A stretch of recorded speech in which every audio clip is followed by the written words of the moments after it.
In printmaking, surface tone, or surface tone, is produced by deliberately or accidentally not wiping all the ink off the surface of the printing plate, so that parts of the image have a light tone from the film of ink left. Tone in printmaking meaning areas of continuous color, as opposed to the linear marks made by an engraved or drawn line. The technique can be used with all the intaglio printmaking techniques, of which the most important are engraving, etching, drypoint, mezzotint and aquatint.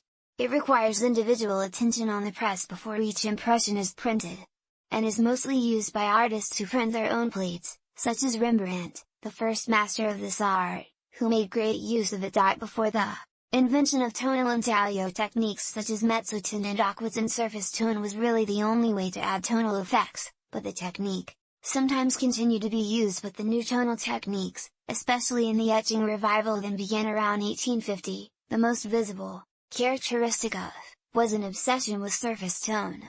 This was perhaps under the influence of Rembrandt, whose reputation had by this point reached its full height. According to Anthony Griffiths and others, the technique should be distinguished from accidental plate tone caused by slight imperfections or scratches in a new copper printing plate, which hold the ink and show in the print.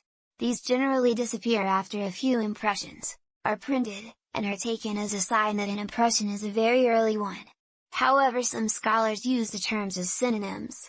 Especially in the case of Rembrandt, the degree of surface tone used can vary greatly between impressions, and it is often only discussed in works such as catalogues which cover specific impressions, and ignore it in those discussing a print in a general way, as other impressions may lack it.